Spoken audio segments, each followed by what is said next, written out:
Liene and welcome back to my channel and welcome to February wrap-up. I look a bit rough because I was sick for almost a week and this is second day that I feel kinda okay, but I have a headache, so it's debatable how good I feel, but things need to be filmed. So I'm trying to do it now, but I just don't feel like doing anything or like putting on the lights and whatever. So you'll get me like this. So, wrap up. In February, I read 5 books. For some reason, I want to say that February wasn't a good reading month, but it wasn't bad. 5 books are good. It's like a book a week. So, it's not bad. For some reason, the mindset is here, like that I need to read more, even though I don't. So, let's talk about the 5 books I read in February. I don't know how much I remember about them, but I always struggle with that, so that's nothing new either. First, I read It's Kind of a Funny Story by Ned Vizzini. This is kind of YA contemporary. It is about a boy who signs himself in the hospital, in a mental ward, and it's about his time there. There are trigger warnings related to mental health for this book. Look them up if you're interested and if you would like to know. But I enjoyed the book. I found it really interesting to see how someone deals with depression, and author himself was struggling with depression, so this is on Voice's story.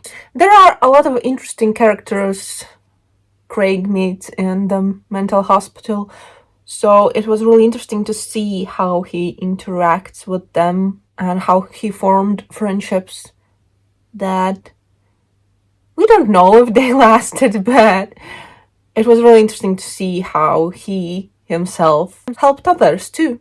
Not just himself, like he figured out things for himself, but he helped others in the hospital too. And that was really great to see.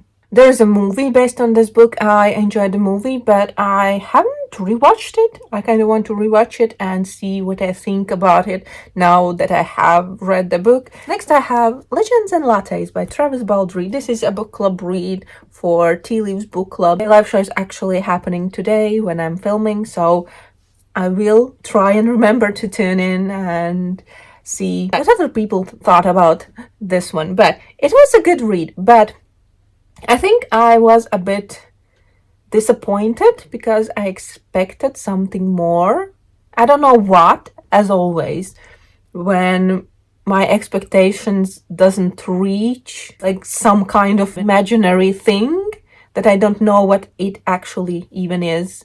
But a lot of people love this book and they have hyped it up quite a lot, and I was expecting I don't know what, and it didn't reach that expectation, but it still wasn't a bad read. It is about Viv, who is an orc barbarian, and she has decided to retire kind of from her adventures and move to this town and open a coffee shop. But no one in the town knows what coffee is. So it is her journey of opening the coffee shop, meeting new people, making friends, and it was really good. But I don't know what I was expecting, but I still enjoyed it quite a lot. I like the main character, Viv. There is a cat character in this one, and I didn't expect that, and of course, I loved the cat, the big cat that showed up in this story, and yeah, that was my favorite character. But there are a lot of good characters, interesting ones. There are a lot of different like beings, creatures. Like Viv is an orc. There are dwarves and people like humans and other kind of things. So it was definitely an interesting world to be in. Then another book club read was Spells for Forgetting by Adrienne Young. This was a book club for Patreon. This was really interesting. It is kind of a bit witchy, but It is set on an island, so it is a really closed space, kind of. And in this town, 14 years ago, something happened. A girl died, was killed. The boy who was accused of murdering her, kind of by the town, but there were no proof, has returned 14 years later, and things start happening, like weird things. And then we have another character, a girl who was the best friend of the girl who died, and the boy, now a man who returned, was her boyfriend at the time. So they have a past together. Want it or not, you can't run away from your past. This is kind of a mystery, kind of a bit of witchy and very atmospheric book. I was surprised by the ending. I didn't expect what happened. I enjoyed the book. It was really good for me, and I enjoyed the closed setting, because if you think about like these small towns that everyone knows everything about everyone, almost everyone has some secrets that they are trying to hide, everyone has a past, so it came together really interestingly, and I really enjoyed it. I enjoyed the mystery part. I kind of assumed some things that were correct, but I think it's kind of given. But yeah, I enjoyed it, and I think it was a really good and interesting read.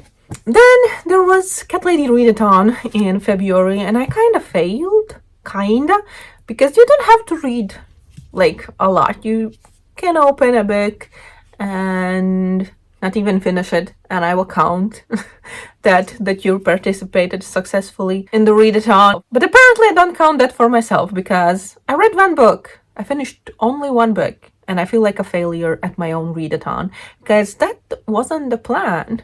I was planning to read at least 2 books, 2 big ones, but I read only one of those. And the book I read was Hollowpox by Jessica Townsend. This is The Hunt of Morrigan Crow. So this is the 3rd book in Nevermore series, and we follow Morrigan. In this one, there is a mysterious illness that is affecting only one specific part of the society. There are these, I don't know how to call them in English, because I read the book in Latvian, but they are kind of animals, but animals who can talk. And there are different kinds of them. The ones that look like animals, and the ones that have more human-like features, but some animal features too. So only these creatures, how do I call them?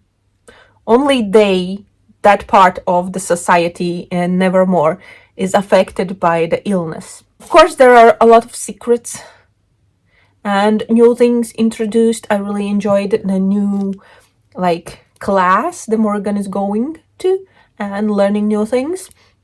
So that was really interesting. But yeah, I enjoyed the book. I think it is a really good series. I have enjoyed all the books, but this is not my favorite, I think.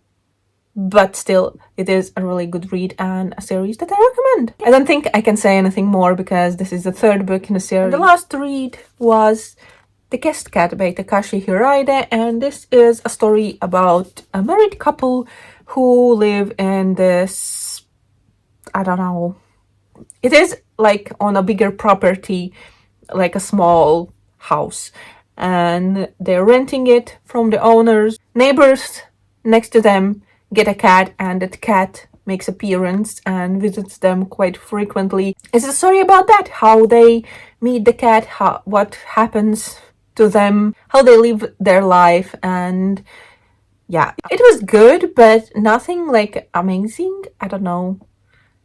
I found that it was really interesting how the cat had 2 homes, like the owners, and then the couple in this book that had like a place for the cat where she slept, and they had the food and things.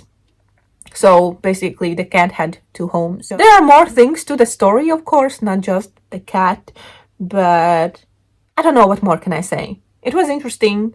I really love the cover, like how shiny and green the eyes are. And for some reason, I feel like the coloring is really similar to my cat, who's currently behind the camera. I don't know if you can hear some noises, but she's there. So yeah, were the 5 books I read in February. Let me know how February went for you. What did you read or watch, or whatever else you did in February you want to let me know.